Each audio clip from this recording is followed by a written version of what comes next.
Ọlá, kí ló gbọ́ madness náà perform lọ́sàn-án yẹn? Mo gbé lunch wá fún ẹ ní ọ̀sán. Mo bá girlfriend ẹ bẹ́ẹ̀, ìyẹn embarrass mi ní present ẹ, ó dẹ̀ lè ṣe anything. Kí ló fẹ́ kí n ṣe fún ẹ náà? Kí ló obìnrin ṣe fún ọkùnrin tí mi ti ṣe fún ẹ?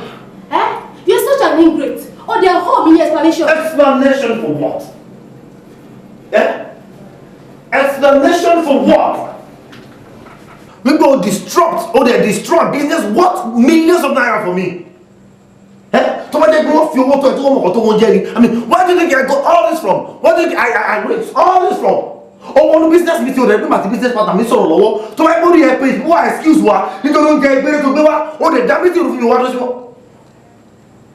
Listen, domain or whatsoever your name is, don't get me mad. Don't get me mad. Hola, what has it?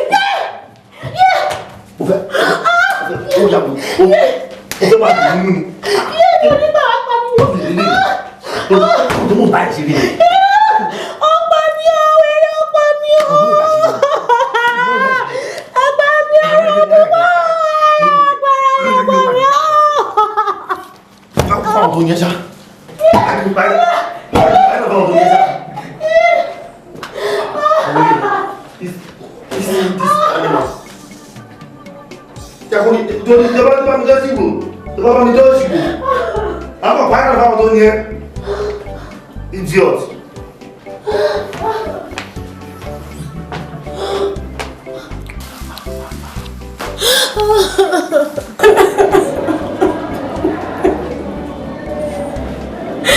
God, why me?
Ọlá, dúró, ṣé o rí mi lórí ìdúró ni? Interesting. Mo rí yín. But mi ò bá yín sọ̀rọ̀, àwọn ni mo bá sọ̀rọ̀. So, ẹ jẹ́ kí n fèsì. Okay. Ṣé o rí aláìsàn mi ló bá sọ̀rọ̀ ní tí o jẹ́ ká wọlé jẹ́ lọ sọ́nù ilé ẹ̀? Jẹ́ ká wọlé. Ṣé o fẹ́ ṣe ọmọ léṣe fún mi ni? Bọ́lá fẹ́ wọ̀, kí ló ṣe méjì? Létà kọ́ fún yàrá ìbáwò. Oh, ṣé ọmọ yóò sọ fún yín pé mo ti kọ́ lẹ́kọ́ tí mo bẹ̀rẹ̀ sí nífẹ̀ẹ́ wọn? Tẹ̀wọ́n á bọ̀ tẹ́lẹ̀ fẹ́ wọlé. Àbáyé kí ni fi hàn, ẹ̀yin tó jẹ́ ni o. Mo mọ ọkọ tí mo lè ṣe, ẹ̀yin tó jẹ́ ni. O ṣé o rí aláìsàn mi ló bá sọ̀rọ̀ ṣá? Mi ò rí, jẹ́ kí n rí. Imagine, àti ìyá àtọmọ, no sense. Ẹ wá kẹsẹ̀ lẹ́sẹ̀ wọn á bọ̀ mí báyìí. Nísòro, o na ọmọ.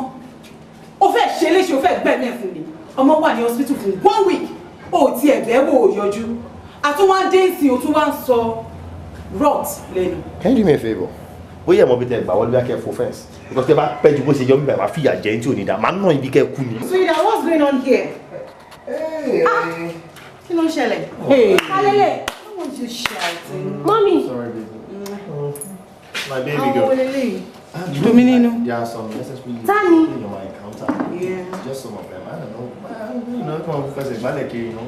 O ní láti máa exchange words pẹ̀lú àwọn èèyàn báyìí. Wọ́n kàn wá bí àwọn ń pariwo, wọ́n dé stop it. Check out what you How do you get sick? Here! Are you crazy? That one was like mother, like daughter. No, before we go inside, I have to deal with this. Sekiru! You dare not! Sekiru! Ah, okay, you Get this idiot out of my house! Let's go! Leave me! You did not teach your right on the microphone. I'll deal with you! Money for Jekalo! Money my trip by idiot! I said let's go! Let's go. Just let's go. I'm going to deal with him. Yes! Yes. What do you know about any new burger?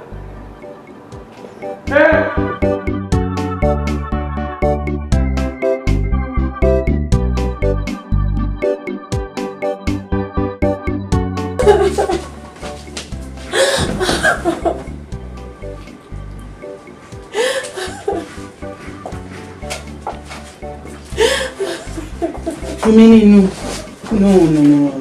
Oh, ní ìdí ẹ̀. Wo. Oh, ní ìdí ẹ̀. Òun ṣe tí ẹ ní ìwọ máa wo nǹkan t'Ọlọ́run máa ṣe. Ó ní láti wà strong ni o. Tí nǹkan ò bá ti ṣẹlẹ̀, òun ló lè máa sunkún. Ó ti ṣẹlẹ̀ báyìí. You stand on your feet and you'll be strong. Boy, kò mọ̀ mí. Ká ló mọ̀ mí ni kò ní bá ọmọ mi dánrú ilé ìwò. Máa show ẹ̀. Máa jẹ́wọ́ ẹni tí mo jẹ́ fún. Máa jẹ́wọ́ bí mo ṣe ní ẹsẹ̀ tó, bí mo ṣe ní ẹnu tó nílẹ̀. I'll deal with him legally. Máa deal pẹ̀lú ẹ̀ spiritually. Àwọn tó ní wọ́n á rí báyìí, wọ́n máa bá sunkún. Kò mọ̀ mí ni. He doesn't know me. He doesn't know the stuff of which I'm made of. Ibi tó bá ti ń ṣe rẹ̀ tán mú jẹ, he will tell me. You don't just worry. Don't be too emotional. I understand how you feel. Ó ti tó. Láti ọ̀la lọ, bọ̀bọ́ yẹn máa bẹ̀rẹ̀ sí ní gbóòórùn ààrẹ. Ṣorí tí má ti ń padà lọ sí Ghana. Àjọ máa padà ní. Oríire ọlọ́gádá mi lọ sí Ghana. I want my husband. I want to go back to Ola. I want me to stop me.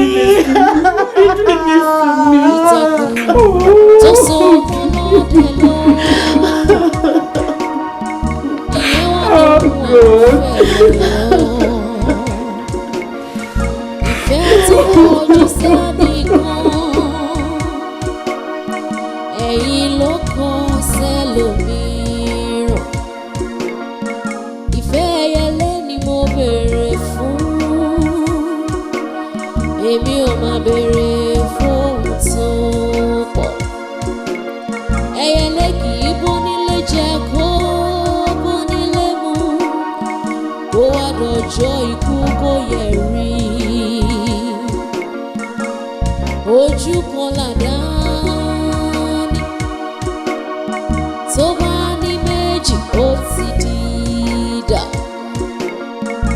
Ẹni agbójú òkúlé kò jẹ́ ní àgbà. Dùn mí nínú.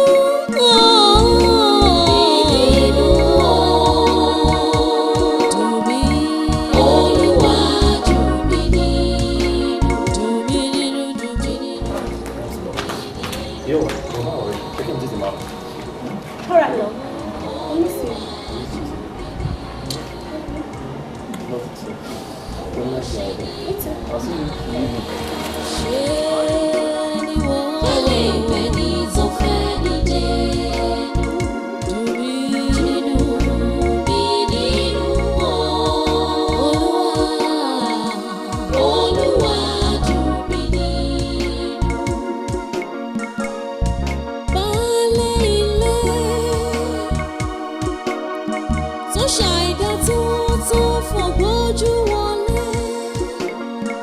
Òfìyàn sílẹ̀ dọ̀kàlà mú, ó gbẹ́rùn irin sórí fẹsẹ̀ wáyé rẹ̀ nísàlẹ̀.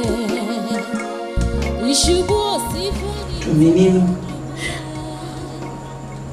Kí ló ń ṣe níbí? What? Ó ń sunkún. No. You don't need it. Masukuma.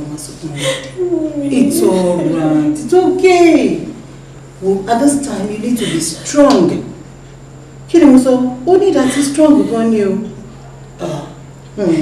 Ṣé o mọ orúkọ ẹni? Dùn mí nínú. Olúwa dùn mí nínú. Ṣé àbí mi sọ story tó surround party fún ẹ rí? I will tell you. As at the time tí mo ní ìdádúró ọmọ, kò síṣẹ́ lọ́wọ́ mi, kò síṣẹ́ lọ́wọ́ bàbá ẹ̀, gbogbo hope láti lose. Ìgbà náà ni mo ní oyún mi. Kí ni mo lóyún èsì? Ọjọ́ tí mo bí ẹ gangan, wọ́n fún bàbá ẹ̀ ní contract. Ni mo fi sọ ẹ́ ní Olúwa dùn mí nínú. Nítorí pé o dùn mí nínú ni. Mo dẹ̀ mọ̀ wípé Ọlọ́run tó ń wòye kìí ṣèkà. Ó máa dùn wọ́n náà nínú. Wá strong ni o. Tí ẹ ló ṣe kò ṣe tọ́ Ọlọ́run. Ṣe lè wá Ọlọ́run tó ń wòye. Àtúrí kan ṣe kan ni. Ṣé o mọ̀ nǹkan t'Ọlọ́run fi ṣe? You don't know.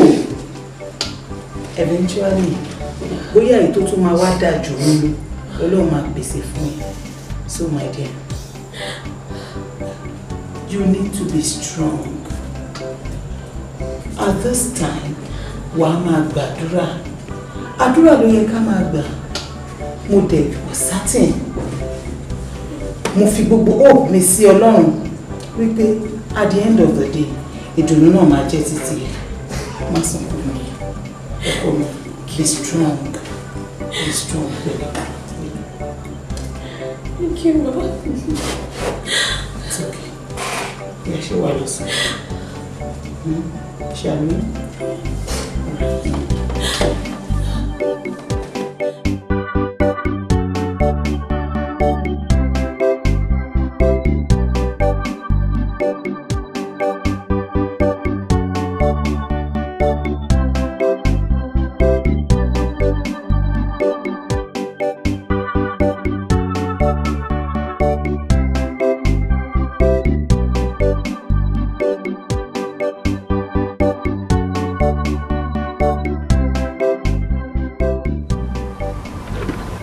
I'm so sorry for interrupting you. Ẹ jọ̀ọ́ má bínú pé mo interrupt fàájì yín. Mo ń bá àwọn òyìnbó kan ṣiṣẹ́ ni tí wọ́n dẹ̀ fẹ́ ta àwọn equipment kọ̀ọ̀kan. Mo wá wò pé kó má lọ bọ́ sí ọwọ́ àwọn ará àta tí ò ní mọ̀ yí àwọn equipment yẹn. Ṣé understand? So mo wò pé tá bá ta fún yín yín máa mọ̀ yẹ. Kí ọ̀rọ̀ tí mò ń sọ kó lè bá yé yín dáadáa sà. Jẹ́ kí n pe kan náà àwọn colleague mi, Engineer Jackson. Come over.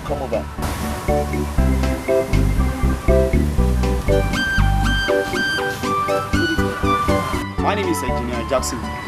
Ní tí ẹnìkejì mi ń try láti ṣàlàyé fún yín. Àwọn òyìnbó kan wà tí wọ́n gbé business kan wá. Ọ̀rọ̀ business yìí ó dá lórí engine. And this engine we are talking about is worth 500 million naira. Excuse me. Bottle of it. Get out. Bottle? Hey! Common sense ni kini na ẹ̀rọ àwọn méjì tí wọ́n jókòó tí wọ́n enjoy ara wọn ní nice time. Ẹ dẹ̀ back into us, ẹ dẹ̀ bẹ̀rẹ̀ sí ní blab. I mean, ṣé ẹ lójú abẹ́ I mean, this is insanity. Let's get out of here, my friend. Ẹ kọ́ mi jọ. O débi ohun sọ̀rọ̀ fọ́tọ̀ sínú drink wọn ní kọ́ relax.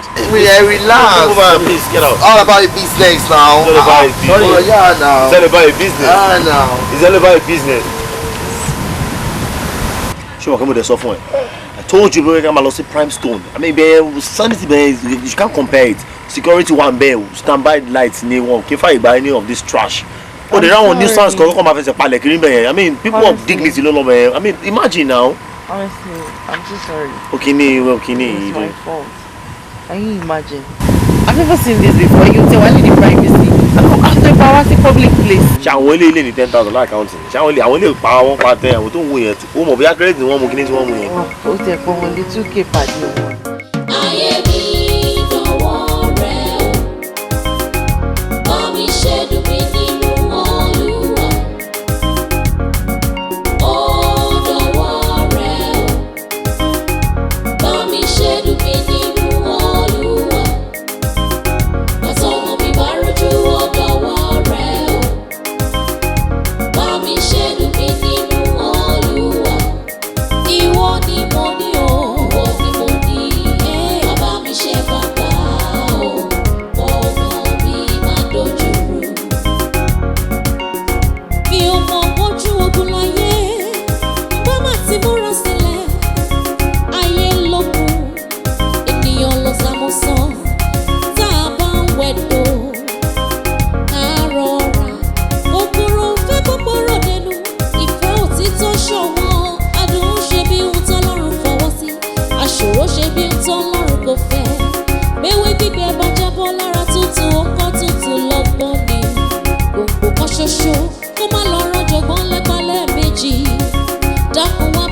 ṣe kọ́nà mi má dojúrú.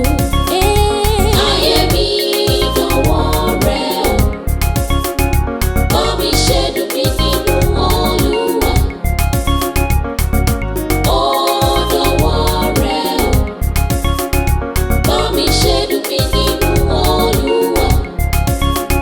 Àtọ̀nà mi bá rojú ó dọ̀wọ́ rẹ o, bá mi ṣe dùn mí nínú Olúwa.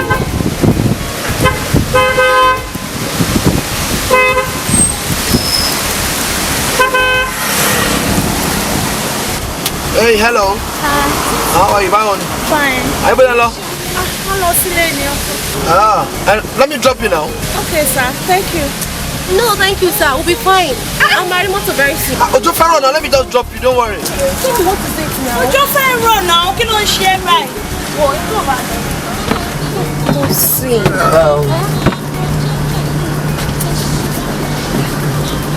Ọkọ ẹ ṣe gan. Thank you.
You see, I like your person, but I'm taking my time. Omo, mo ti ní experience tó terrible nípa ọkùnrin. Ọkùnrin tí fojú mi rí. Ojú mi rí gan-an ni. Kò sí nǹkan táwọn èèyàn sọ tán pé mo ti dá òde. As in, I wasn't myself then. Ó sọ mí dá nǹkan tí mi kàn tẹ́lẹ̀ sọ mọ́. Okay, let me ask you this. Ṣé o fẹ́ sọ fún mi nísìnyí pé bó ṣe wà yìí o wà into any serious relationship?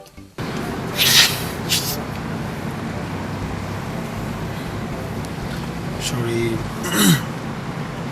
tí n bá sọ fún ẹ pé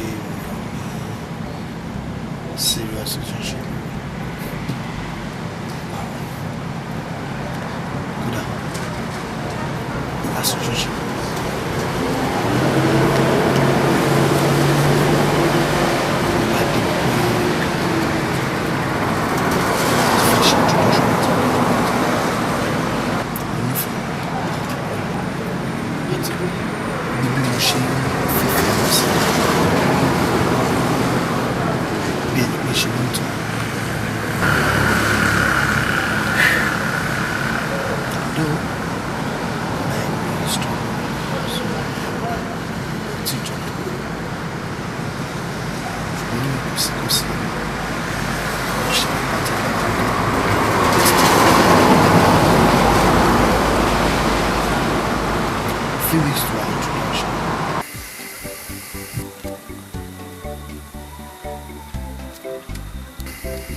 10,000.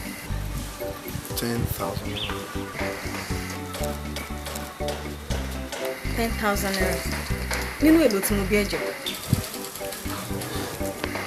20,000 mo béèrè lọ́wọ́ ẹ̀. 10,000 naira ló ń kó lé mi lọ́wọ́. Jọ tó bá ṣe pé 50 mi béèrè àbí 100 mi béèrè, ṣé 5 náà ló máa kó lé mi lọ́wọ́? Ṣé mo ti béèrè nǹkan tó pọ̀ jù ni? Zainab, you understand the Ló gbà. Mo dá nínú. Understand Kenny? Understand what? No, understand what? Mo bí ẹ lówó 20,000, 20, just 20, mo béèrè 50, mo dẹ̀ béèrè 100, just 20,000 naira, wọ́n fún mi 10,000 naira, kẹ́ni tó fi ṣe? Zainab, bí kò ṣe bóyá gbogbo èmi náà ti níṣẹ́ kan gidi lọ́wọ́ tí mo ṣe. Mo ṣe self tán ni mo ṣe mọ́zù mi náà. And nínú 20,000 tó bí lọ́wọ́ mi lánàá, over 10,000 naira ṣe mo try me. Try to understand me now. Ṣé mo béèrè nǹkan tó pọ̀ jù lọ́wọ́ ẹ̀ ni? Ó ṣàmù nǹkan tí mo fẹ́ fi ṣe. Kì í ṣe pé bóyá mo fẹ́ ná anyhow, ó mọ nǹkan tí mo fẹ́ fi ṣe náà. Jọ torí Ọlọ́run. Èmi náà ṣàn serve lọ́wọ́. Dẹ̀ ní ti sọ̀rọ̀ ta ìsọ̀rọ̀ wa máa sọ fún mi pé introduction. Ṣé tá bá wá ṣe tán náà ṣé bá ṣe máa ṣe nù? A máa béèrè 100 wa fún wa ní 5,000 nulẹ̀. Jáṣe báyìí. Fóònù mi bí a kò wá ẹni tó bá máa ra lọ́wọ́ ẹ̀, at least tó bá ta fóònù sí i, wàá lè rí bí a bí 10,000 to 15,000. Jọ ṣé kí n mú fóònù kí n máa mú kiri pé ta ló fẹ́ ra fóònù torí pé mo ní ìdòwò ni? Ṣé kí n máa fi fóònù lọ kiri kọ́ lè mọ̀ pé mo ní ìdòwò kí n máa gbé kiri àbí kí n máa ta fóònù kiri? Ọ̀dà náà má bínú nǹkan tí màá ṣe rẹ̀ fún mi di ìrọ̀lẹ́ màá wá báyà fún fóònù fún mi then màá kó balance wá fún ẹ. Mi ṣàlàyé nǹkan tó máa ń ṣe wọ́n á máa rò pé bóyá mo bẹ́ẹ̀ náà ni mo burú tó àbí kíní kan mi láìkẹ̀ máa rò pé bóyá yàn ń ṣe kíní ni mi láìkẹ̀ a máa béèrè owó kéékèèké lọ́wọ́ ẹ̀ wá máa fi kíní kan mi láìkẹ̀ ó ti fẹ́ máa lọ.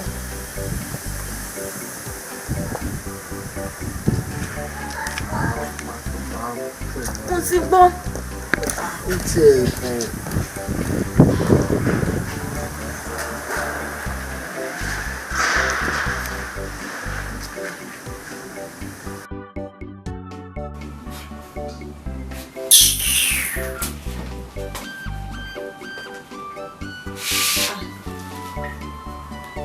Bọ̀dẹ̀ kí ló dé náà?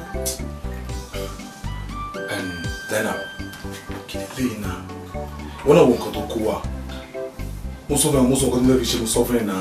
Owó yóò lè tó mi, má kàn waste ẹ ni. Ìbò ìwọ náà sì máa appreciate lẹ́kọ̀ọ́ kan. Ìwọ náà tó gbọ́ allowance tí mo gbà ní last 2-3 months. Ìwọ náà mo pọ̀ fún. Ẹjọ́. Ìrègùn ni mi ò fẹ́. Mo ṣe ìrègùn náà, mo ń try láti sọ pé kò sóhun kan lọ́wọ́ mi. Èyí gan mo lọ ta àwọn gold kékeré tí mo ní láti get eléyìí ni. Ó mọ̀ kó tó ṣẹlẹ̀. Tó bá ti di ìrọ̀lẹ́, máa bẹ̀rù wá pé máa kó wá fún ẹ. Please, baby. Ọmọ ọkọ tó máa ṣẹlẹ̀ náà, sórí ìrọ̀lẹ́ yẹn bíi táìmù ló máa jẹ́. Mo ṣáà kókó lè dàgẹ̀ mo máa kó wá fún ẹ. Àbí kí n pè é fún ẹ. Ọmọ tó máa láì máa fọ́lọ́ protocol táìmù yẹn ọgbọ̀n ni mo fẹ́ mọ̀. 6-7. 6-7. Yeah. Alright now. Fàdé kò jù báyìí lọ.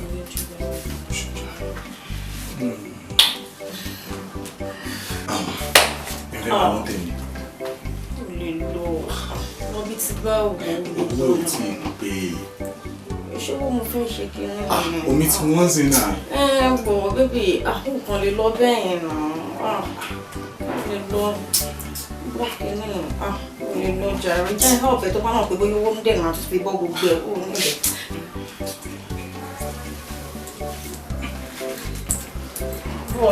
Ó yá bẹ̀rẹ̀ sí ọgbọ́n.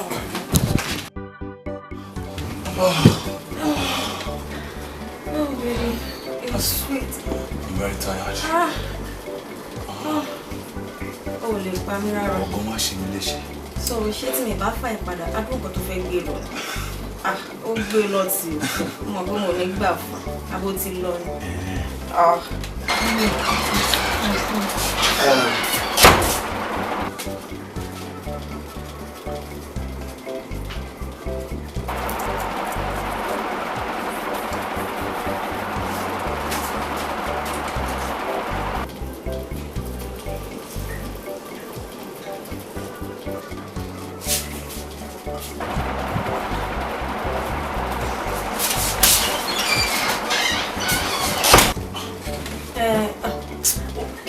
ṣe kí ló dé tó wà láyé. Máa bọ̀ jàre. Mi ṣe ní sí mọ́. Kí ni ò ṣe kí ni máa bọ̀ kù sẹ́ni tí wò ó máa bọ̀. Ẹyọ ọkùnrin lè tó mi náà. A ní máa bọ̀ jọ.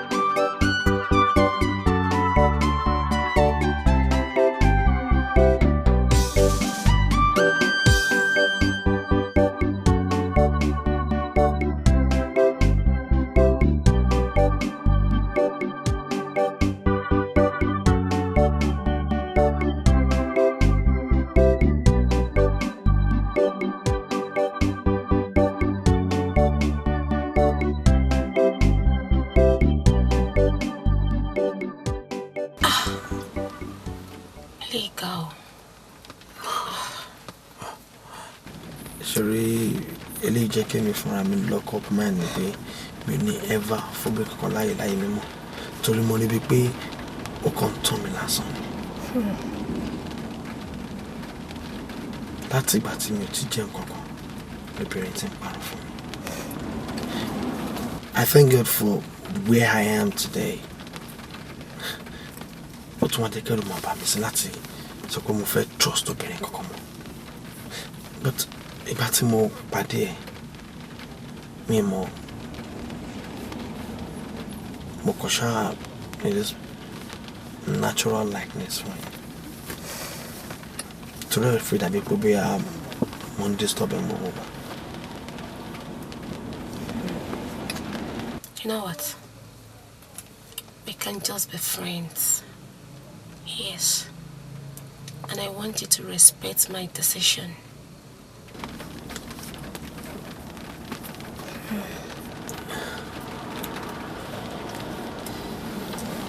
Okay. So, you're gonna drop it. No problem. Thank you.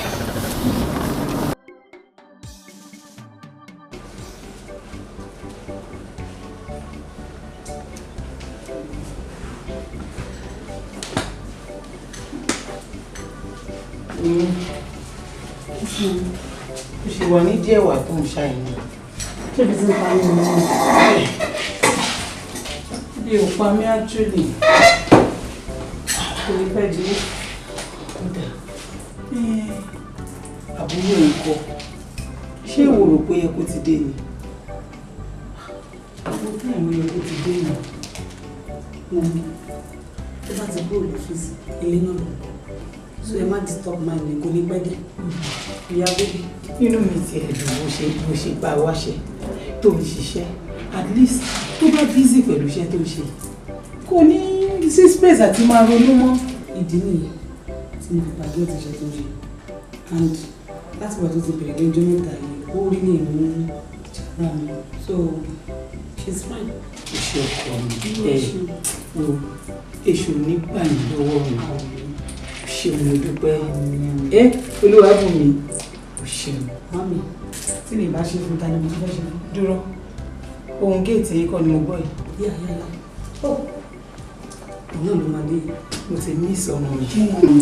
Ọ̀nì. Eré ìyàtọ̀ ọmọ ilé náà ṣàmú.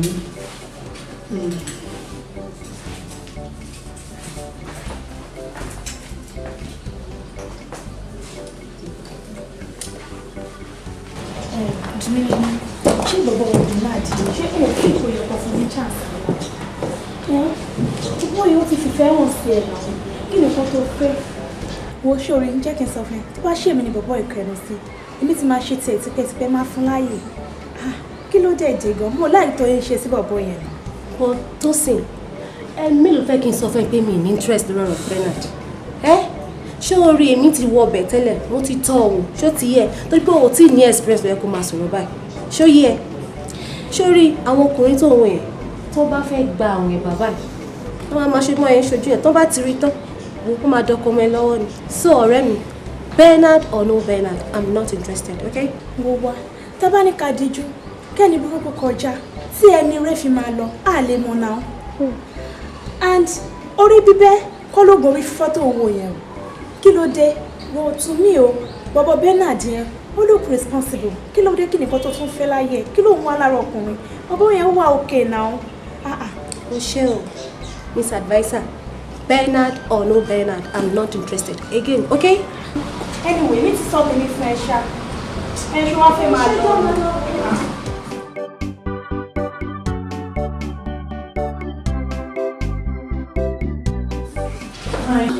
Àdùkẹ́ ọ̀pọ̀ ọmọ ọlọ́pàá mọ̀ jù ọmọ ọlá lọ mí ọmọ abíṣújó gbogbo ìyá mi padà fún ẹ. Kò ṣeun. Báwo ni iṣẹ́? Good to see you, fine. Well, kò tí ì pẹ́ púpọ̀ náà. Ìyá mi kò ṣeun torí kò ṣe ń bá sọ̀rọ̀ lẹ́ẹ̀kan.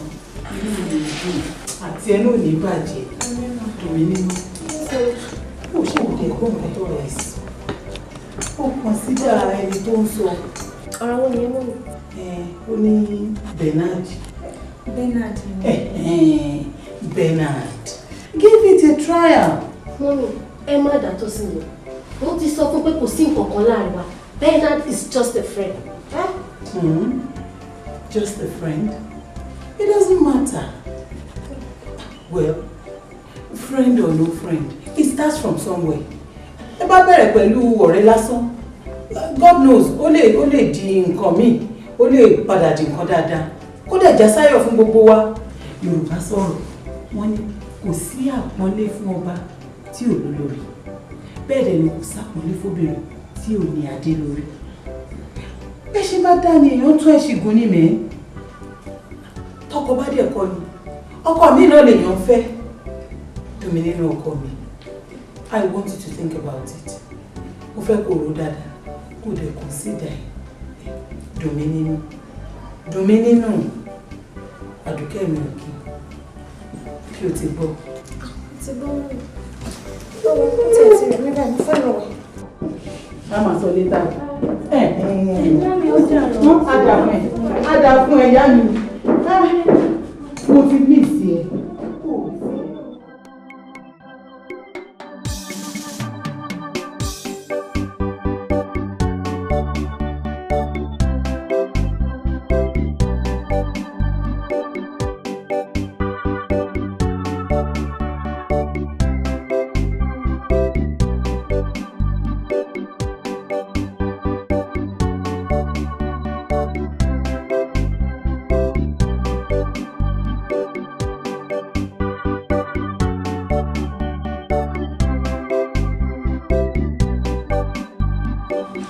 Pẹ̀lẹ́.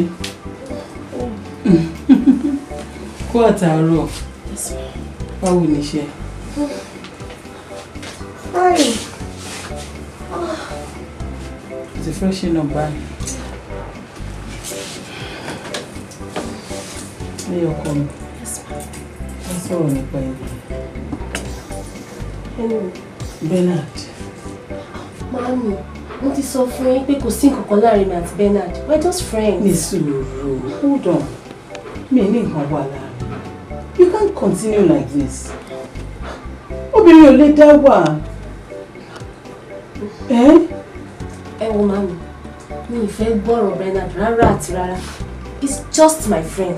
Kò dẹ̀ sí kankan tó wà láàrin wa jù báyẹn lọ. Ṣé ti gbọ́? Mi ì fẹ́ gbọ́ kankan nípa àwọn Bernard ẹ jọ̀ọ́. Kí n má sọ̀rọ̀ mọ́. Right? Kí n má sọ̀rọ̀ mọ́. So, bó ṣe fẹ́ wà ní. Tó bá ní kí n má sọ̀rọ̀ má dákẹ́.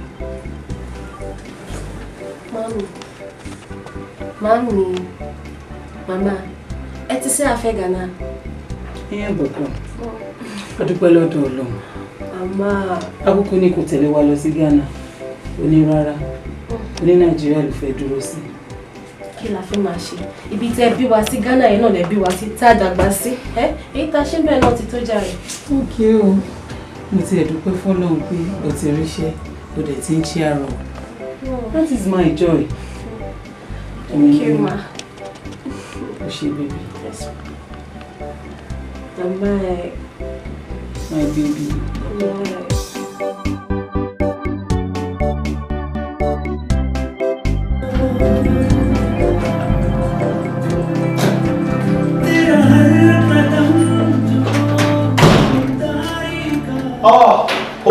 Sweeto. Hey, baby. Sorry. This man here, he's so tired. I know. How you doing? Fine. You're so engrossed with this thing. Honestly speaking, you are missing. We need to join me. That's quite interesting. Mama, join me. But for now, I'm so hungry that I need to eat. I'm famished. Oh, sorry. Your food is on the dining table. Oh, really? Yes. Aren't you? Yes, I am. You know. Yeah, you don't watch it. I don't want freshen up shop. Okay, no But if I get you, I'm going to if you get one. Yeah.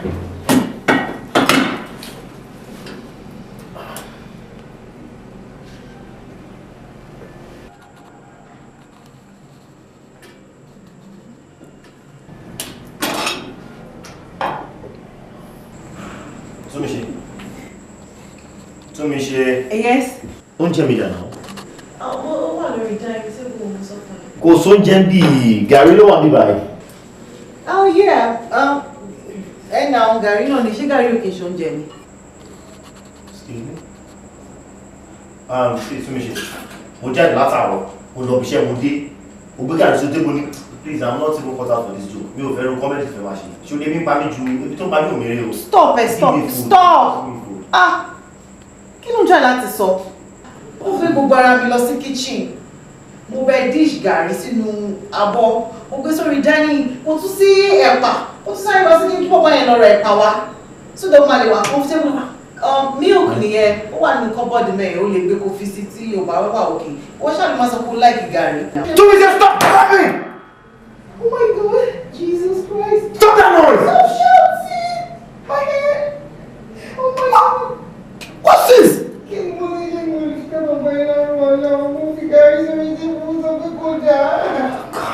Oh my God, my head!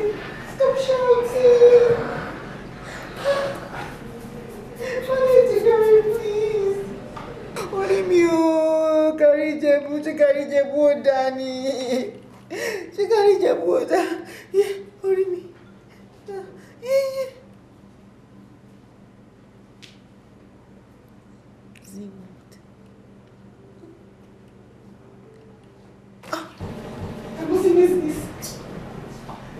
News. Yeah. Everything is gradually falling into place. Oh my God. What's the matter, Mr. Groom? You haven't even dressed up yet. How could I get dressed without the both of you? This matter has become very sentimental, but we've come now. Get dressed before Nishi comes and changes her mind. What are you waiting for? So only do me a favor. Come get dressed. I'll be outside with Uncle Brigadier to help him if he needs it. We've arrived late. That's not good. He might get upset with us and take out his gun. Sure you like it? Keep standing here. Yeah, you must go do the work. I'm not going to do any work today because I am from the groom's side today. If you are from the bride's side, then neither is a bit much. Hey, why are you staring at me? Don't just stand there. Go and welcome the groom's friends. As you wish, ma'am. Now show me where your brother's suit is. Ah, here it is. tó so mọ́ lọ́dẹ lóru ìyẹn wá dohun à ń fẹ̀lẹ̀ yọ ìfẹ́ tó kọjú sí. Tọ́sí, báwo? Ó wà ókè. Ó gbà fẹ́ ṣá. Àkọ́ṣe àwòrán ìfẹ́ rẹ̀ o. Kí ló dé? Ìtì báwo? Ṣé bá jọ close lánàá? Àǹsọ́, ẹni tó wá jẹ́ ọ̀fun kan. Ṣé kò yẹ kó ti wá bá mi lé ká lọ sí ìtafẹ́ mi? Má dùn, ó rẹ̀ mí díẹ̀ ni mo ní kí n relax mi padà ó máa rẹ̀. I see, mo mọ̀ pé ó máa rẹ̀. Ṣé bí àtìgbà tọ́rọ̀ ìwà àti Bernard ti wọ̀ ló ti change? Bernard ti báwo? Nítorí kò sí nǹkan kan láàrin mi àti we're just friends, nothing serious. Mo ọ̀rẹ́ náà ní ibi kan náà ti máa ń bẹ̀rẹ̀. Ó ti bẹ̀rẹ̀ náà nìyẹn. Anyway, ṣé bí ibi tá a dẹ̀ fẹ́ lọ ṣé a máa lè lọ. Why not? Jẹ́ kí n lọ fresh up. Bó jẹ́ ní àgbà dùn mí nínú.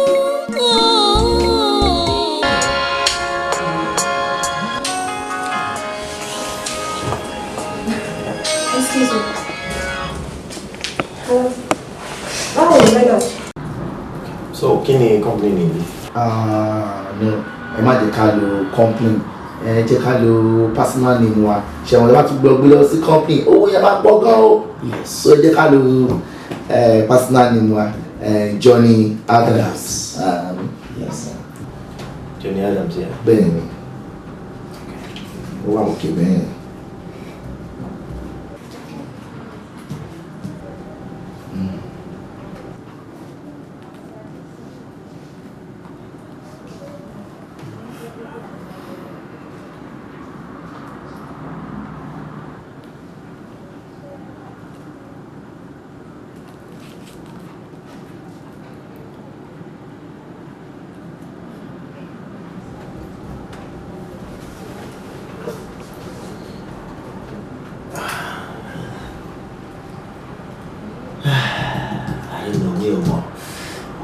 Strange feeling nípa.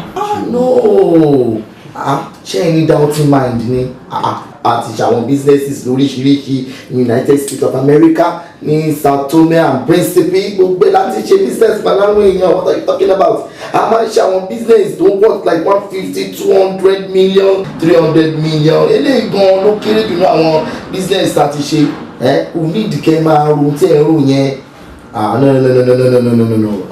No. Ṣẹ̀ṣẹ̀ Mr. Olabanji, èmi personally gẹ́gẹ́ bí engineer tó wà ní in charge installation of equipment, mo fún ní 100% assurance pé ẹ ní problem. Ẹ ní problem rárá. Just have rest of mind. Sincerely, Cherry, ẹ jẹ́ kí n sọ tán fún yín. Ordinarily, I would not have done this business.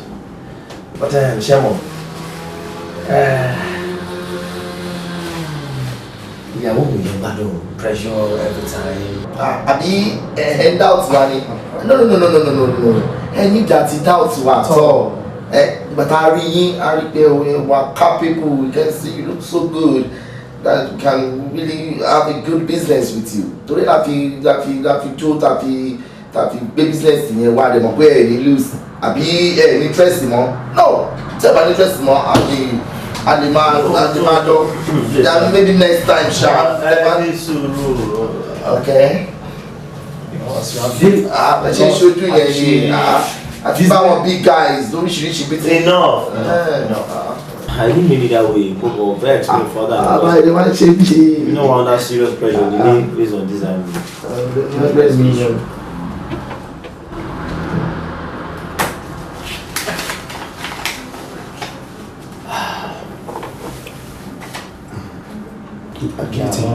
No why? Please.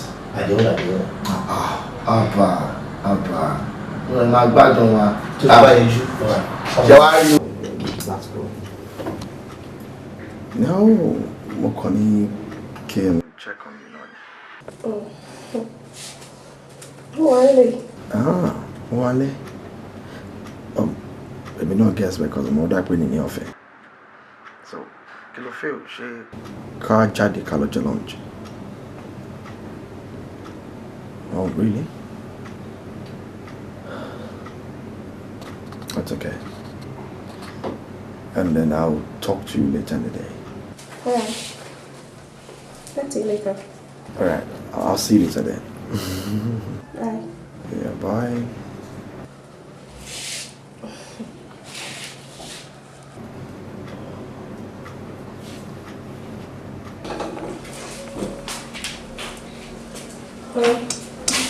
Ìta fẹ́ lọ nípa ọmọdé lọ́wọ́ ọmọ. Mo mọ̀ kó lè lè yọ̀ mọ́. Kò sí problem. Bẹ́ẹ̀ ni ẹ̀dẹ̀ ṣe tí wọ́n ń wò ó. Ókè tí ẹ dúró kó bá mi ṣeré jẹ́ kò tún náà lọ. Jọ! Ìwọ!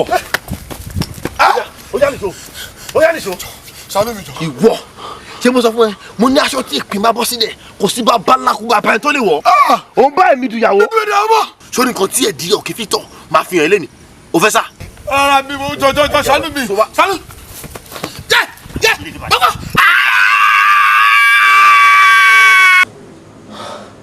Oh my God. Ola. Okay. Where's my phone?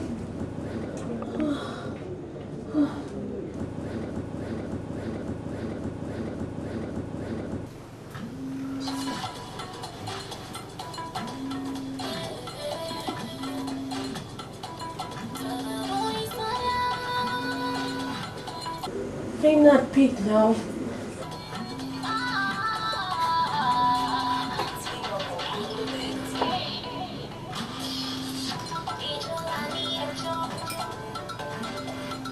Can you not speak now? Oh, let me call you.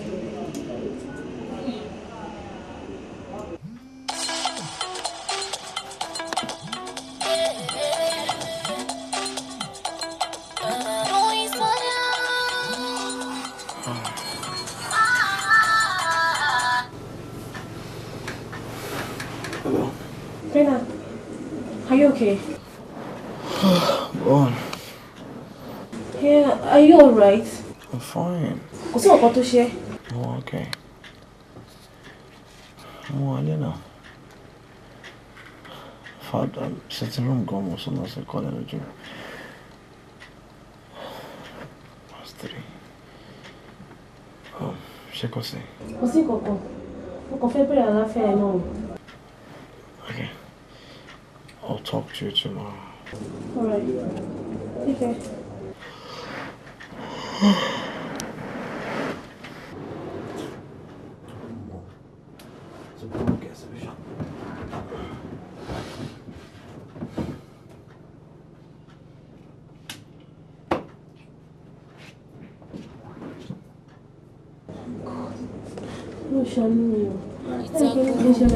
tó so mọ́ lọ́dẹ lọ́rùn ìyẹn wá dohun à ń fẹ̀lẹ̀ yọ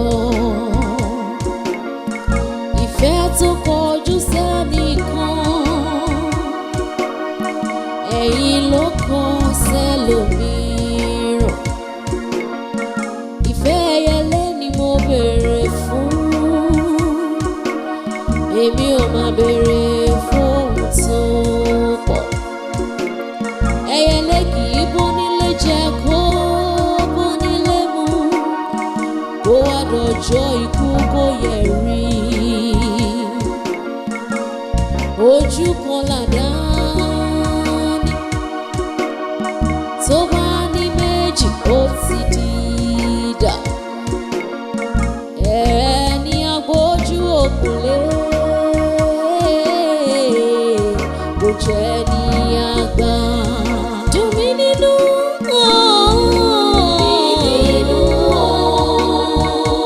dùn mí Olúwa dùn mí nínú dùn mí nínú dùn mí nínú mi nínú Olúwa dùn mí nínú ọ̀rọ̀ ṣe ni wò láyé ṣe. Yeah, hello Joshua. Yeah. It's not going to be here. What? I'm going to end it. They're ready for the Joshua. I'll make you feel better. Come back. Okay, Echo, you look at them. It's 100 million naira. Yeah. Thank God you know. One or more. Yeah. Jokobano on the lookout. I need the partner anymore. A lè rí wọn, a lè rí wọn.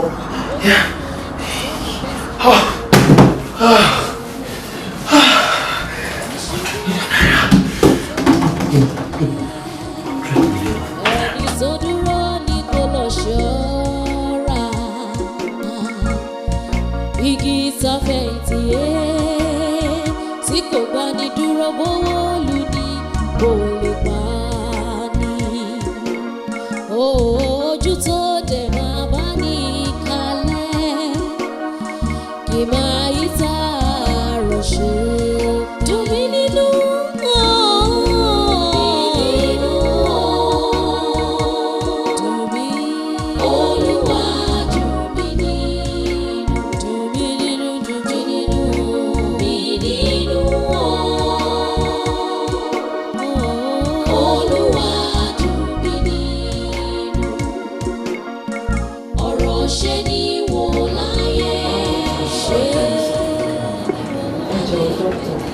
ṣé nǹkan tẹ́ ń try láti sọ lẹ́ẹ̀kan ni pé ọlá ò lè rí wọn? Probability pé wọ́n máa fi ẹsẹ̀ 30-70. Wow. Because spinal cord were badly damaged. Interesting. Except if a miracle happens. Except a miracle happens. Doctor. Yeah. Ẹni tí kò lè rìn tí spinal cord ẹ̀ ti damage ó túmọ̀ sí wípé a máa wọṣọ fún, a máa fún lóúnjẹ, a máa gbé lọ toilet, a máa ṣe virtually everything fún. Doctor. Yes. Kí lẹ fi òpá lè ṣe? To me, I've actually fly on the same there, but yet I should doubt it. A doubt it. Yeah. Doctor. Yeah. I have a suggestion. And what is that?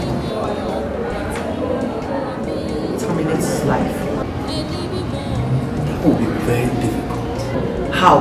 Why? It's your profession. You are a medical doctor. Then do it. That is what we call euthanasia. I don't care whatever medical terminology you want to give it. All I am saying in pure and plain Yoruba language is Efun labere iku.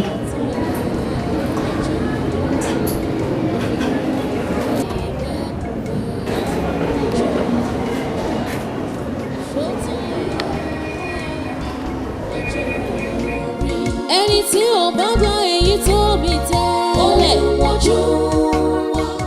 Sorry, please, can I ask you a question, please? Of course, doctor. Ẹ jọ̀ọ́, báwo lè jẹ́ sí Mr. Olago?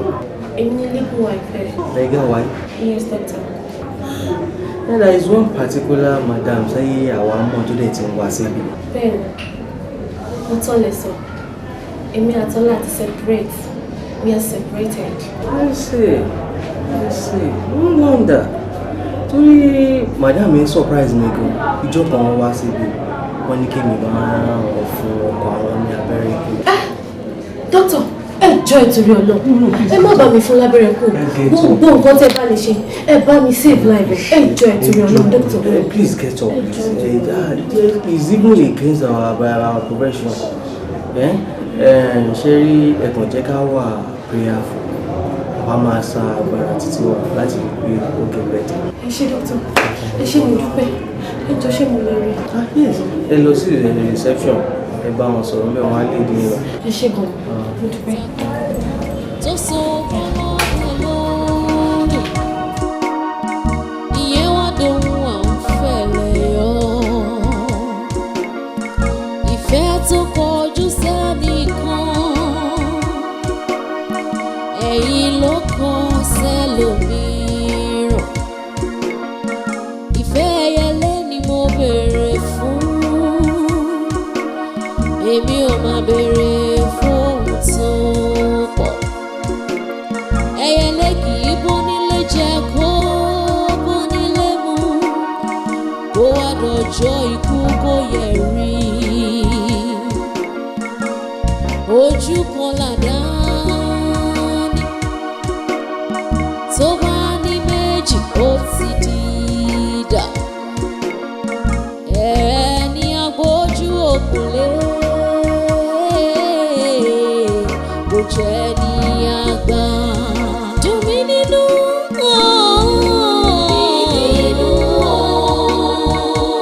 Dùn mí. Olúwa dùn mí nínú. Dùn mí nínú, dùn mí nínú. Dùn mí nínú. Olúwa dùn mí nínú. Ọ̀rọ̀ ṣe ni wò láyé. Ṣé ni wò. Kálẹ̀ ìfẹ́ ní tó fẹ́ ní dẹnu. Dùn mí nínú. Mí nínú. Olúwa dùn mí nínú. Baálé ilé tó ṣàìdá tó fọ̀gbójú wọlé. Ó fi hàn sílé dọ̀kàlà mú. Ó gbẹ́rùn irin sórí fẹsẹ̀ wáyé rẹ̀ nísàlẹ̀. Ìṣubú ò sí fẹ́ni tó dùbúlẹ̀.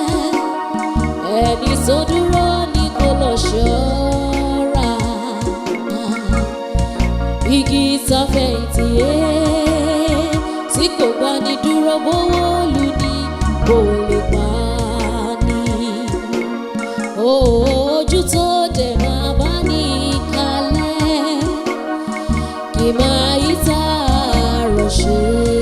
Dùn mí nínú.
Òkúta tó mọ̀lẹ́ kọ̀ sílẹ̀ ló wá di pàtàkì kò lè. Aya rere ṣọ̀wọ́n láwùjọ, ẹni tó bá ráyà rere fẹ́ rójú rere Ọlọ́run. Ẹni tó dúró tì ní nígbà ìpọ́njú, ṣóun lọ̀rẹ́ òtítọ́. Ẹ̀dá ìbámu bùsùn ìbámu ti tún bẹ̀ ṣe dáadáa. Ohun ojú wa lójú rí lójú rí ẹni tó bá fa ṣoṣo. Ohun ojú wa dandan ni ó borí ṣoṣo lójú rí. Jẹ́jẹ́ níyọnu dúró. Ohun ojú wa tó fi gàngàn fà lójú rí. Ó ti rójú tẹ́lẹ̀ tẹ́lẹ̀. Ohun ojú wa ó tún wá ìrójú kiri lójú rí. Ọ̀kẹ́rẹ́ ti gorí ìrókò. Ohun ojú wa ojú ọdẹ ti dá lójú rí. Ìtẹ́lọ́rùn lójú ní bàbá ìwà. Ẹni tó ní kó fẹ́ lójú. Ìtẹ́lọ́rùn ata ló fi sẹ́nu ní bàbá ìwà. Ẹni tó ní kó kí ẹlẹ́yìn. Ìtẹ́lọ́rùn ló mọ̀ fi sọ̀rọ̀ ní bàbá ìwà. Ó ti tójú ìfẹ́ rẹ̀ bọ̀. Ìtẹ́lọ́rùn ó ti ìwà kò nìkan kẹrọ. Ní bàbá ìwà. Ó wá tán bí o. Ìtẹ́lọ́rùn. Ní bàbá ìwà.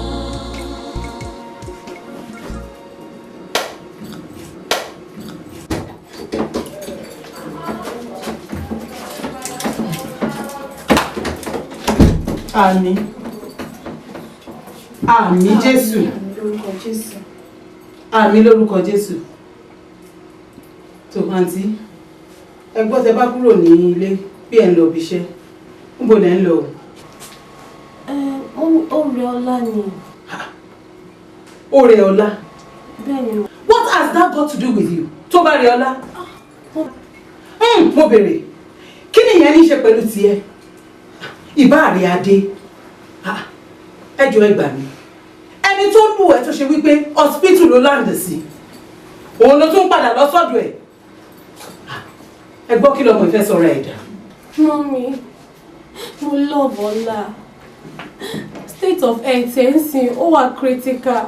Mi ìdílé neglect ẹ̀ ń sìn. I try to understand. Will you shut up? Mi ṣe ti rí nǹkan bẹ́ẹ̀ ni. Ṣé ti rí mo jẹ́ kí n sọ fẹ́? Madam ti complain gan lọ́fíìsì. Wọ́n complain bitterly. Èmi gan mo wà worried. Gbogbo èèyàn ló já sí síbáṣìbò. Kí ló dé gan? Ṣó fẹ́ pa wá ní ìdùnnú? No. Ó tiẹ̀ ti bá lórí kópa rẹ̀. Yes! Ká bá ní ọmọ má pa mí, ọmọ má pa mí. Tó bá ti jójú ọmọ má pa rẹ̀. Ó ti bá lójú ẹ̀ tẹ̀ ni. Lẹ́kọ̀ọ́ para ẹ̀. Mi ò pàyà mi. Yes! O ò lè pa mí dùn mí nínú. Oh, they me, you cannot kill me. Mommy, it's okay. You can't kill me. No. What about it?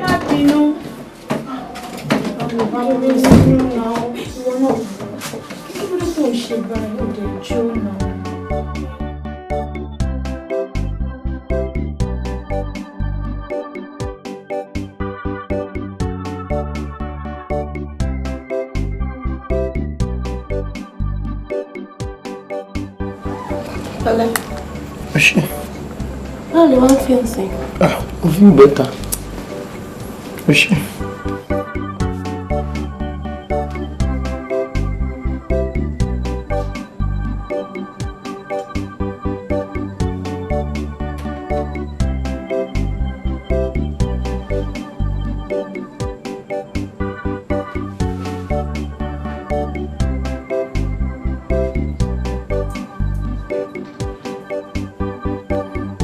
Wọ gbogbo olókùn iná.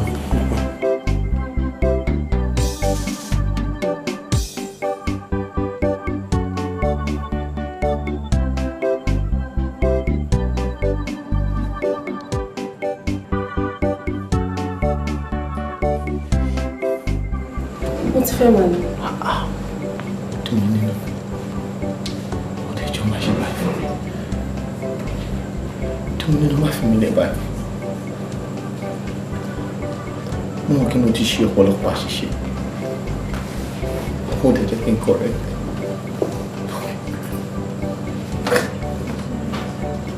Ta ló fẹ́ kí n kọjú sí? Ibo ló fẹ́ kí n kọrí sí? Joe, this can still be ours. Joe, tó yẹ lọ, ó jẹ́ kí n kọrí mi sí. Mo ti ṣe é. Kò sí nǹkan tí mo lè sọ láyé tí mo lè fi jà lọ́jọ́ òkú tó pọ̀. Please. I'll see you. Stop it! Kí ló ṣẹlẹ̀ níbà? Kí ni rubbish? Ìwà tọkọ mi. Are you mad? Are you crazy? Bọ́ọ̀sì mi báyìí, ìwà ń bí ìwà bí. Wà bí. Orí ọ̀pẹ yìí mi ṣe. Ó yà wẹ̀rẹ̀ yìí mi ṣe. Ọlọ́kọ mi. Kí ni ṣe rubbish yẹn? Tún mi ṣe.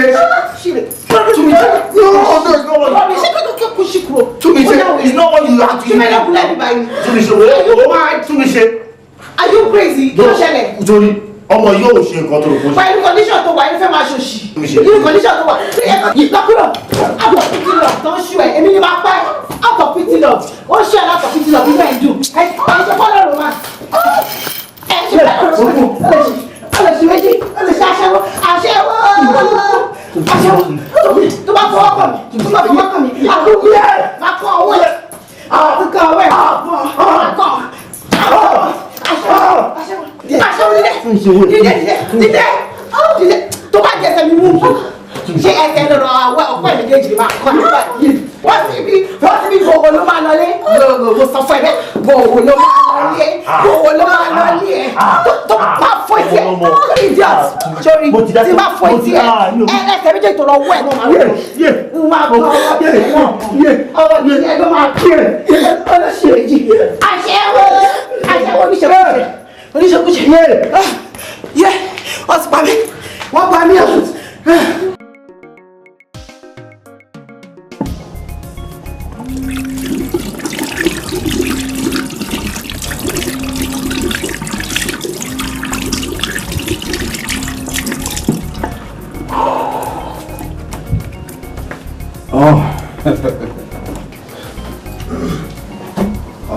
I do fine. Bros. Ewo ló dé kí ló ṣẹlẹ̀ gan? Bíbáwo. Mo dé ọ́fíìsì ẹ̀.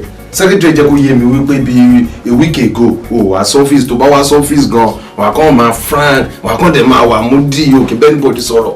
Mo pàdé ẹ títí o refuse láti pick ẹ̀. What's your problem? Kí ló ń ṣe?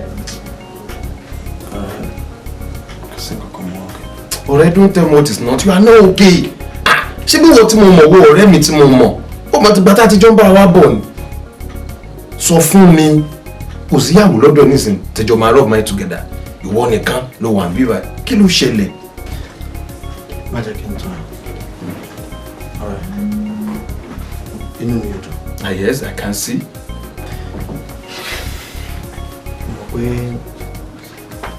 láti ìgbà tí ọ̀rọ̀ our relationship ní ti ṣẹlẹ̀ mo ti lock up mind mi nípa obìnrin because I find it so hard and so difficult to trust anybody. But recently mo pàdé this young, beautiful, cool-headed lady.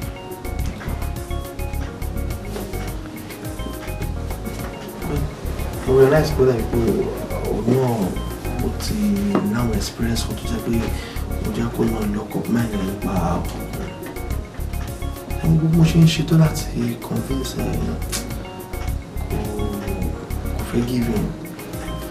And trust me, ọmọ yẹn jẹ́ ọmọ tó jẹ́ pé èèyàn lè fẹ́ sílẹ̀ kó tó farabalẹ̀. Wọ́n dẹ̀ kọ́ gbogbo ẹ̀kọ́.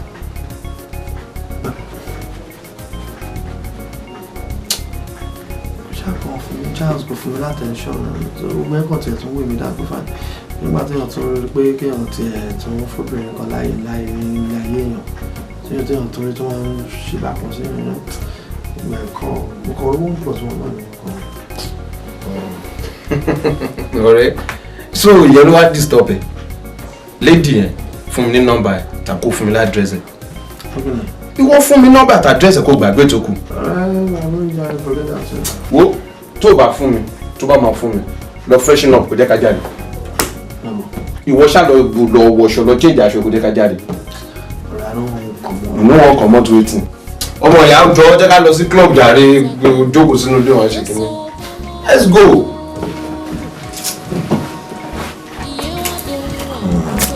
Nílẹ̀. Ìfẹ́ tó kọjú sẹ́nìkan, ẹ̀yin ló kọ sẹ́lòmíràn. Ìfẹ́ ẹyẹlé ni mo béèrè fún, èmi ò máa béèrè fún tó pọ̀. Ẹyẹlé kì í bọ́ nílé jẹ kó bọ́ nílé mu, kó wá dọjọ́ ikú kó yẹ rí. Ojú kan làdáni tó bá ní méjì ó ti di idà. Ẹni agbójú òkúlé kò jẹ́ ní àgbà. Dùn mí nínú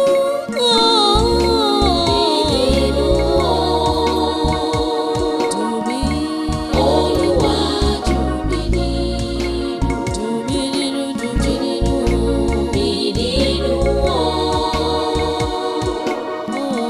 Oh Ọlábàmíjì. Fine boy. Aṣọ ti ẹ̀ lé oríwọ́ ẹ̀ńkẹ́. Àgbàlagbà rí.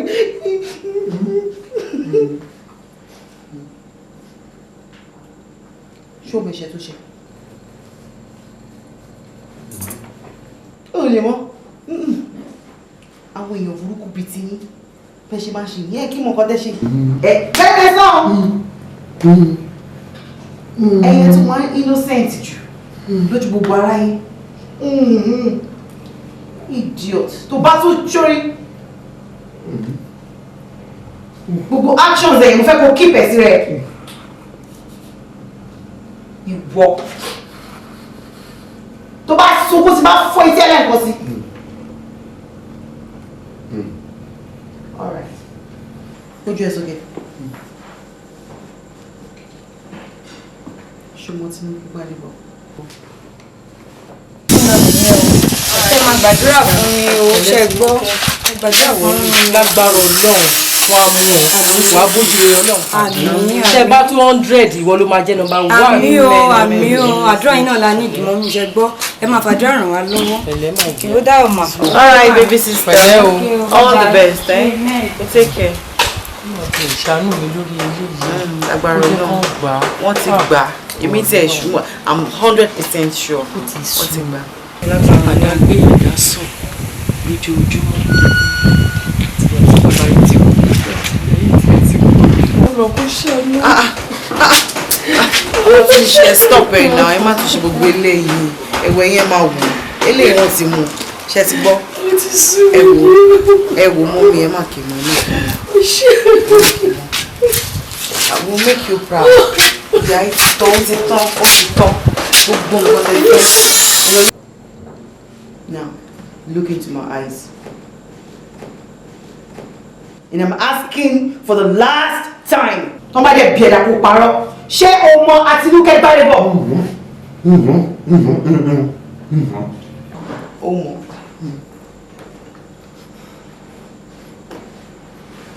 O fún ọmọ yẹn lóyún. O dẹ̀ ṣẹ́ oyún fún.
Sọ̀rọ̀ náà. Ọlá ló ní ká ṣe. Olórí burúkú lọ́la yìí. Ọlọ́ọ̀ṣì. Ó yà lọ́ọ̀ṣì. Hospital. Dìde pẹ̀lẹ́.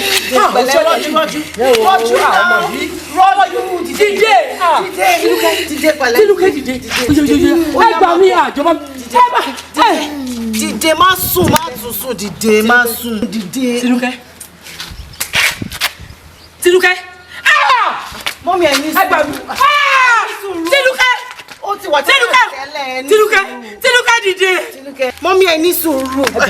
Ó yá dìde, má sùn náà, má sùn jẹ́ ká lọ sọ. Tinúkẹ́.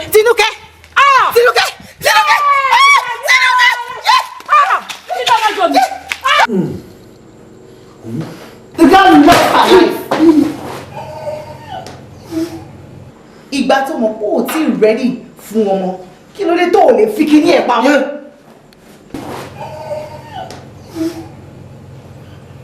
Ọmọ tó pa yẹn, ṣé o mọ bó ṣe jẹ́? Sorry. There is something I want you to know. Don't worry. My real name is Olabisi Gbadebo. Ọmọ tó pa ìyá kan àti bàbá kan níbí wa. Ọkọ mi, báwo níbi tó lọ? Mo dúpẹ́ lọ́wọ́ Ọlọ́run. Mọ́mì, àdúrà ń gbà. Ṣé nígbà tí mo débẹ̀, àwọn èèyàn rèé rẹpẹtẹ ọ̀yà mi kò ṣe gbìgbì. Pé báwo mo ṣe fẹ́ ṣe báyìí? Ṣé nígbà tó kàn mí tí mo wọ inú ilé, ọ̀pọ̀ ṣe ń béèrè question yìí mọ́mì. Mo kàn jù sí wọn. Ni mo ń jù sí wọn. My sister, baby sister. Ṣé nígbà tí mo parí báyìí, àwọn èèyàn bá mi ṣe, ṣé wọ́n ti fún ẹ ní àwọn nǹkan tó máa sọ tẹ́lẹ̀tẹ́lẹ̀? Mo ní rọ́ Ọlọ́run ló ń ṣe bẹ́ẹ̀. Ọlọ́run ṣe bẹ́ẹ̀ ṣe mọ́mì wọ́n ti mú mi. Àdúrà gbà. Bẹ́ẹ̀ni. Àdúrà gbà. Ọlọ́run mo dúpẹ́ o. Ọlọ́run ṣe o, Ọlọ́run ṣe o. Wọ́n ṣe ti wá rí báyìí. Ẹ̀yin tẹ́ ṣáà ń rárò kan láàárọ̀ tẹ́ ẹ ń ṣe mú ní ẹ má rárò kan mọ́. Mọ̀ nǹkan tó jẹ́ pé wọ́n kàn ti ẹ̀ pèèyàn fún interview lásán ní oil company. Oil company àwọn ló ń sanwó jù. Bẹ́ẹ̀ni. Kò sí fún wa kí n ṣe àwọn oil company gbẹ́gbẹ́ the biggest in Nigeria. Yes. We're talking about over 40 million naira per annum. Bẹ́ẹ̀ni mọ́mì mo. Ayé wa ti dà. Ọlọ́run wa ṣe o. Àjẹyà mọ́ táwa ti gbọ́ dánú. Ọlọ́run wa ṣe o. Ọlọ́run tó dá àwọn òkè ìgbàanì. Ẹ̀yin ni mo fi ọpẹ́ mi fún. Ta ni o? Ta ni wọ́n tún gbé ga o? Bí kò ṣe bàbá lókè. Ta ni wọ́n tún fi gbogbo ọpẹ́ wa fún? Ọlọ́run o. You killed that girl. That great girl. Ọmọ tí ẹ kó gbé ògo ìdílé wa ga. Ọjọ́ tí wọ́n pa ọmọ yẹn. Ọjọ́ yẹn ni lẹ́tà dé tó ríṣẹ́ sí biggest company in this country. I'm from a wretched family. Ọmọ yẹn lára kó máa help wa ní family wa. Bó wá pa my only sister.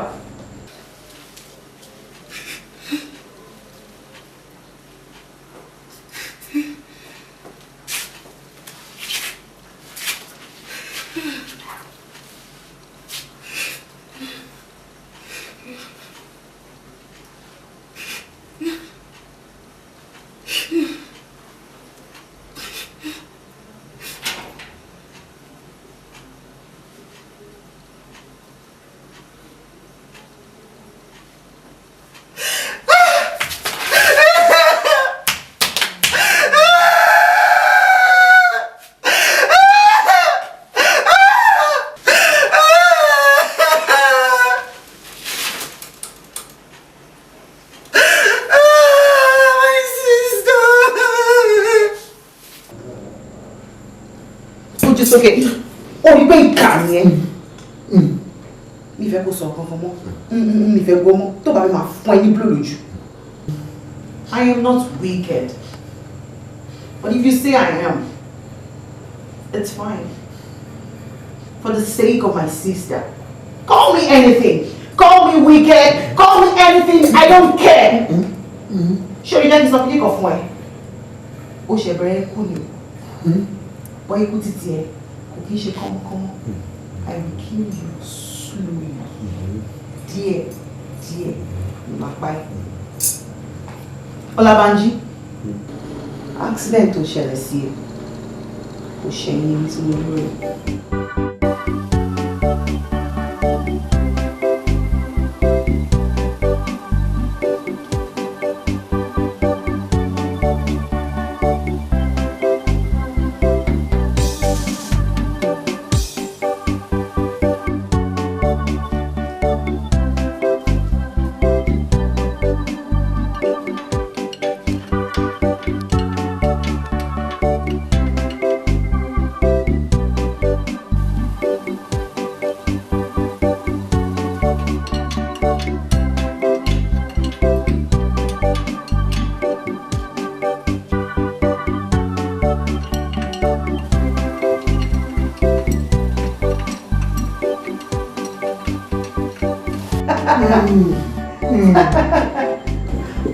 Ṣé gbogbo nǹkan tó fi kò fi ṣọlá tó fi ń pè ní Ọlábánjí?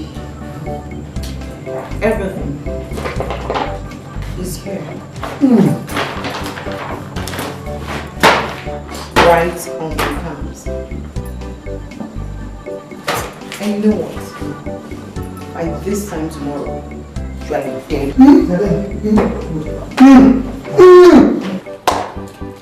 Bravo.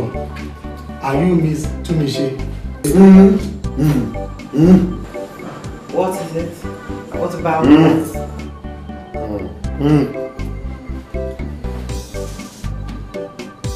From State CID.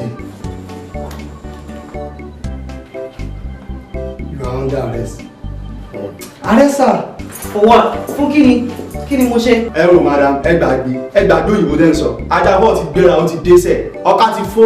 Orúgbó tá a ṣe tí ilé fi jó orúgbó àwọn ilé ti rí o. Ẹja máa lọ sáńgù léètì kájọ máa jáyé. Arrest, sir. Hey, má wulẹ̀ sọ anything. Anything tó bá sọ bí a máa lo against the court of law.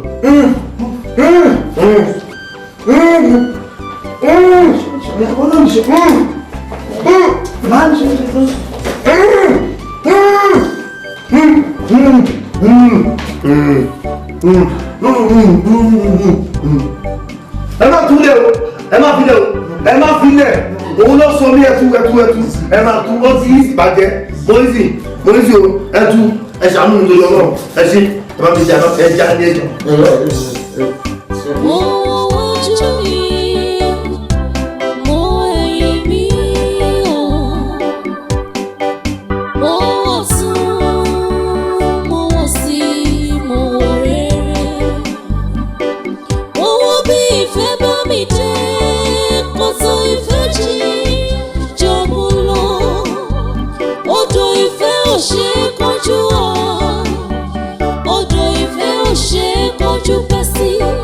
But I remember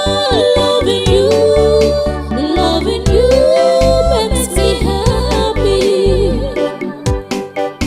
With you by my side, I will never be alone. You are the love of my life. You are only my fair. I'm your Romeo. Will you be my Julia? Will you be my Julia? I'm your Romeo. Will you be my Julia? Will you be my Julia? After all, Kalabakuewa. Ekoro. Irumori won koko mori onitemi.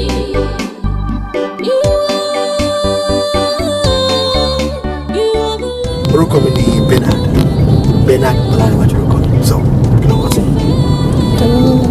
Dùnmí nínú Olúwa dùnmí nínú. Wow, nice name. And you? Olúwatósìn. Olúwatósìn. That's cool. That's a nice name. Alright. It's okay.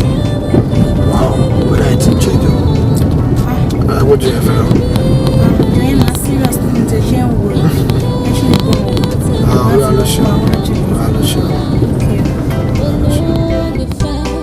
You bring me so much joy and happiness. How I love you forever. I'm your Romeo. Will you be my Julia? Will you be my Julia? I'm your Romeo.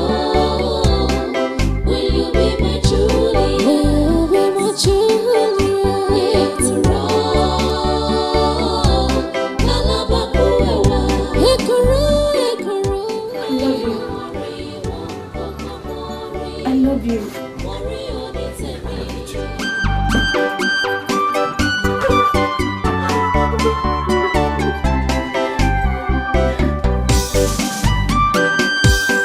I'm your Romeo.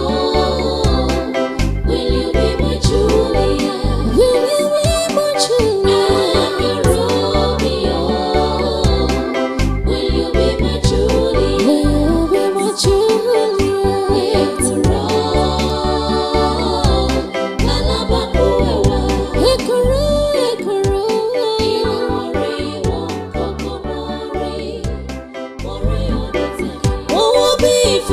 mi dé kòtò ìfẹ́ jì jọ̀bù lọ odò ìfẹ́ ò ṣe kọjú ọ̀.